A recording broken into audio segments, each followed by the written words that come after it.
or you Democrats hate this, you liberals hate this, you progressive hate this. But I told you about this the first time he was president, that he was standing up for Christianity. But people said no, no, whatever. But at the same time, I'm keep on saying it. Kamala Harris or Joe Biden was anti-Christian, anti-God. You seen it in what it was doing to a country, and you see the bills that was passed, and you see what it was doing to the little kids, and plus whatever. You see all of it, but you ignore it and say that's a shame. But I've been telling you this before. So you Christians, you Southern Baptists, you people of faith, God.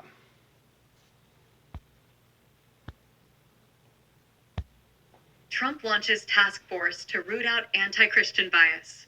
President Donald Trump signed an executive order on February 6th to establish a task force to eradicate anti-Christian bias in the federal government. Trump announced the move during one of two National Prayer Breakfast events that he attended on Thursday. Attorney General Pam Bondi will chair the task force, which will include the heads of at least 15 federal entities, including the Departments of State, Treasury. Oh, let me say something. Remember, the federal government under Kamala Harris and Joe Biden was using the federal government as a weapon against Christianity, against God. You remember that? Look it up, or I can show it to you later on. Defense, labor, and health and human services. The mission of this task force will be to immediately halt all forms of anti-Christian targeting and discrimination within the federal government, including at the DOJ, which was absolutely terrible, the IRS, the FBI, terrible, and other agencies, Trump said. He said that the group will work to fully prosecute violence and vandalism against Christians and move heaven and earth to defend the rights of Christians and religious believers nationwide. Move heaven and earth to defend Christians. You black colored people. Trump don't like. Okay, whatever. Under the Biden administration, the Justice Department came under fire for prosecuting peaceful pro-life protesters, including some senior citizens, under the Freedom of Access to Clinic Entrances Act. Many of those defendants were sentenced to years in prison. Trump pardoned 23 of them within days of taking office. The FBI also faced backlash over a leaked memo that depicted traditional Catholics as violent extremists and proposed spying on them in their churches. Under the Obama administration, the IRS's aggressive scrutiny of conservative groups, including Christian organizations, sparked a major scandal.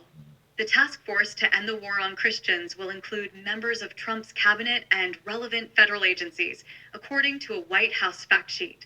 Members will review the practices, conduct, and policies of all federal departments and agencies to identify and eliminate any anti-Christian bias.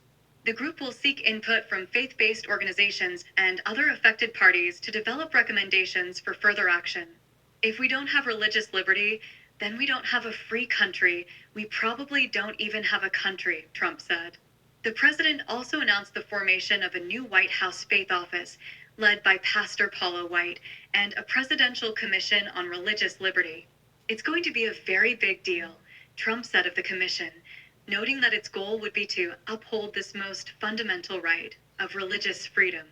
Unfortunately, in recent years, we've seen this sacred liberty threatened like never before in American history, he said. Under Kamala Harris, Joe Biden, Justice Democrat. Department's prosecution of pro-life activist Paulette Harlow, 75, under the FACE Act and a conspiracy against rights statute for blocking the entrance to a Washington abortion clinic. Paulette Harlow was sentenced to 2 years in prison for peacefully praying outside of a clinic, Black woman, charged under an obscure law that hadn't been used in years, selectively weaponized against Christians by the previous administration, Trump said.